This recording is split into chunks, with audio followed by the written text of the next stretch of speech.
I'm Ashlyn. And I'm Zach. And we're traveling A to Z. This week, we're going to explore the Patagonia region of South America. Buenos dias from Ushuaia. After we left the airport, we went to our hotel, and right across the street is the pier in the city of Ushuaia. Here we are at the edge of the end city. Of the world in Ushuaia. Ushuaia? Ushuaia. I don't know. We don't really know how to say it. We've heard like 20 different ways to say it now. Here's the cute little pier where people pick up the day tours for the Beagle Canal. Here's the little trail we've been walking along the side. Right next to the beautiful town with the snow-topped mountains. For dinner, we stopped at a restaurant called Alva Heyo Moreno. It's known for its king crab. It's super cheap and really good. You just have to make sure to get there really early and expect to wait at least 1 to 3 hours just to be seated. But it's worth it. Today, we're exploring Tierra del Fuego National Park. Most southern post office in the world, and here we are. Beautiful Ushuaia.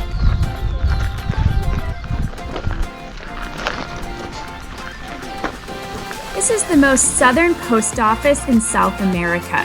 It is located on the Beagle Canal.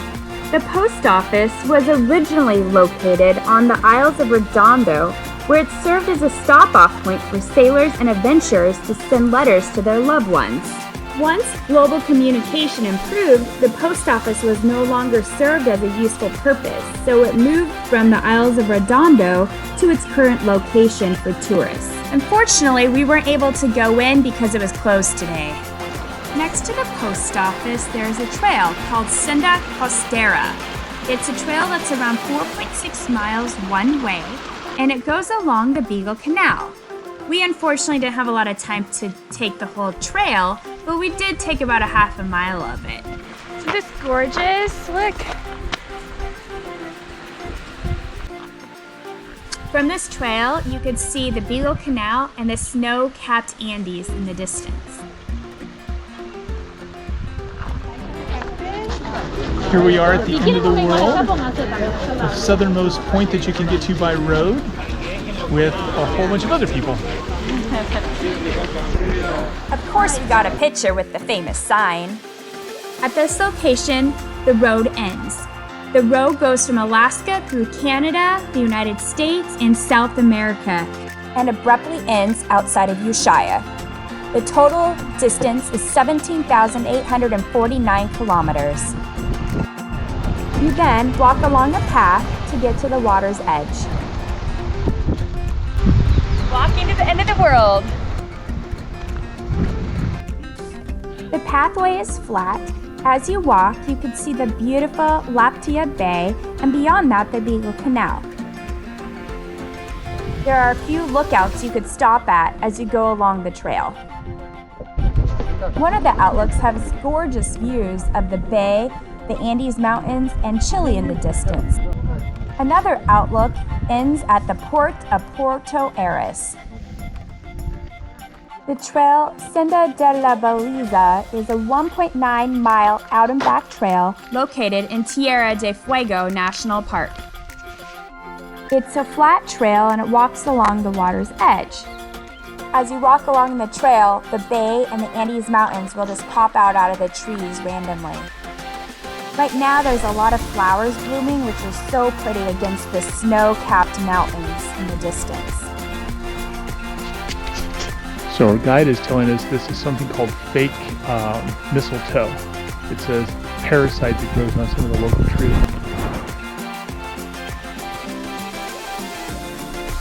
Fake mistletoe. The trail is also known for its bird watching. We're about to get on the train at the end of the world with a whole bunch of other people. The Southern Fuegian Railway, or the train at the end of the world, is the southernmost functioning railway in the world.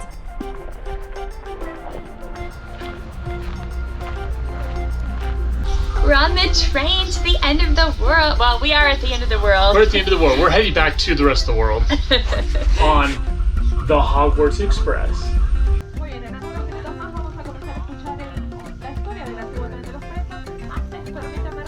The train is ran on steam, and it is super loud. In the late 19th century, the Isle Grande Tierra del Fuego was actually developed as a prison colony. The first prisoners arrived in 1884. In 1902, the inmates started to work on a building for them to live in, and a railroad on wooden rails was constructed to assist in the transport of materials, mainly local rock, sand, and timber. The train connected the prison camp with the forestry camp and passed along the shoreline in front of the growing town of Ushuaia. During the train ride, you could see where a lot of the timber has been cut down. Halfway through the train ride, the train stops at the Cascada de la Macarena station, where you get about a 15-minute stop. At the stop, you could go down to a reconstructed Indian campsite, typical of one of the 4 native tribes that lived in Ushuaia for thousands of years, the Yamanas. You could also climb up some steps to get to a viewpoint to look at the Macarena waterfall. During the train ride, somebody talks in both Spanish and English about the history of the train and the valley while you ride through the beautiful landscapes.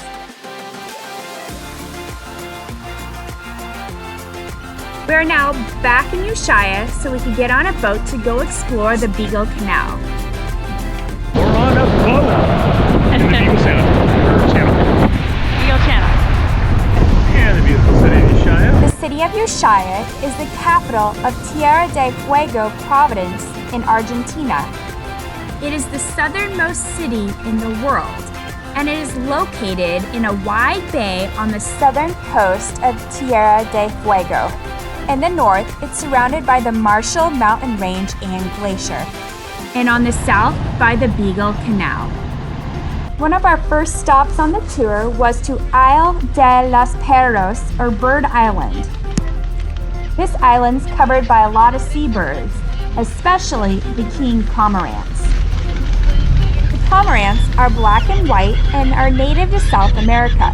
They primarily live in rocky coastal regions, but also in large inland lakes.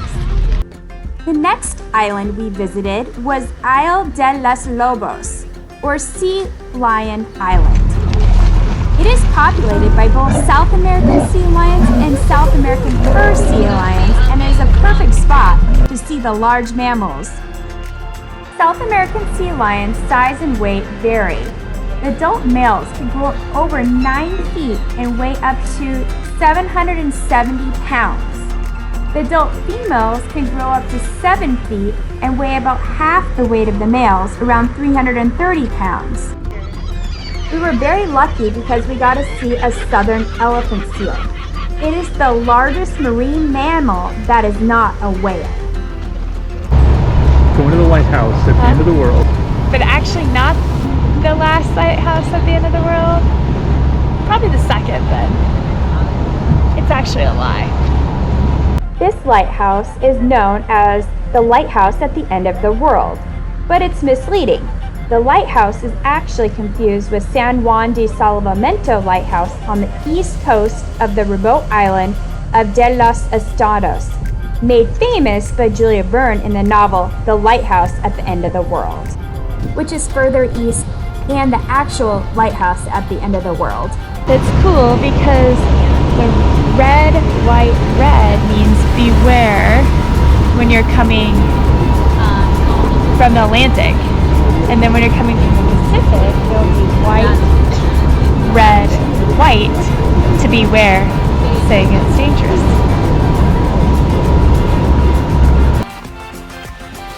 The last island we visited and a place we got to get off the boat was called Bridges Island. The Bridges Island was originally inhabited by the Yamanan, a nomadic tribe that moved between the islands by canoe. They were mainly hunters and shellfish gatherers. On this island, you could see circles of rock formations that the Yamanins used to build shelter. The Yamanin wore little to no clothing. They developed a natural resistance against the cold weather. Their body temperature was found to be 1 degree higher than the humans today. They also smeared their bodies with seal oil, which may have helped with the body temperature. They kept warm by huddling around small fires. The name Tierra del Fuego was based on the many fires that were seen when the Europeans came. Once you finish hiking to the top of the mountain, you get a beautiful 360-degree view of the Beagle Canal, along with the Andes Mountains, and both Chile and Argentina. You could only get to Bridges Island by boat. I'm glad we took this tour because the views were amazing. We booked a helicopter tour with Ushuaia Heli Tours. We are super excited. We were supposed to go take a helicopter ride to a glacier on the top of the Andes and walk around, but unfortunately that got canceled because it was too windy. So instead, we were going to take a helicopter ride over the Beagle Canal and the city of Ushuaia. Once we got in the air, it was so cool seeing the mountains, the Beagle Canal, and the city from this vantage point. In the distance, you could see an area where the trees look like they're cut out, and that is for a ski lift. In the winter, Ushuaia is a destination ski location. In the summer, people take boats to Antarctica out of the port. So it's hard to tell by the video, but it was super windy, and our helicopter was bouncing all around in the sky. It was pretty scary. So we had to cut the helicopter ride short and come back to land. Our attempted helicopter ride Didn't work sad. out, but it was still fun. Yeah, maybe next time. Since our helicopter ride was not a success, we decided to go hike Martial Glacier. We took a taxi ride from town to the tea house La Cabana, which is where the hike starts. So you could go two ways. You could go to the left, which is under this sign, and go up the main road, which is the ski lift, or you could go to the right, which runs by the river. We decided to go by the river, which was beautiful. Both hiking trails later end up merging together near the ski lodge. At the ski lodge, there's an overlook where you could go and also some benches to rest if you would like. If you keep hiking past the ski area, about a half a mile, there's some informational signs about the wildlife in the area, and you also get a view of the glaciers. Most people probably stop at this point, but we decided to keep hiking on. See, the mountain, it's actually pretty tall. You can see people climbing to the top of it. It's a lot steeper. Yeah, no, it looks as steep as it actually is. As you hike, you cross snowy areas, which are slippery, and I kept falling, and also some rivers. It doesn't look like much, but this is a really steep trail.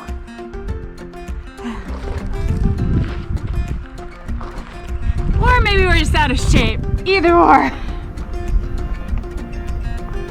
That's the way we came. Well, we made it to the end of the trail. At the end of the world. Here we are up on top of this amazing glacier. At the end of the trail. Three glaciers. At the end of the trail. We just hiked about 2 miles to get up here. And the view is amazing. So there's Ushuaia and the Beagle Canal. Yeah, so there's glaciers all the way around here. Martial Glacier is 1,050 meters above sea level, and it is the most important source of drinking water for Ushuaia. You could visit any time during the year, but hiking is best done in the spring and summer months because there's less snow. The hike is 3.9 miles round trip. It has beautiful views of Ushuaia and the Beagle Canal, along with the opportunity to get really close to the Martial Glacier. I recommend starting the hike early in the morning if you can. We started around 9 in the morning, and we had most of the trail to ourselves. We made it for all the people came up. As you could see, by late morning, the trail started to get crowded. After we finished our hike, we ended at the tea house and had some tea and brownies before we headed back downtown to Ushuaia.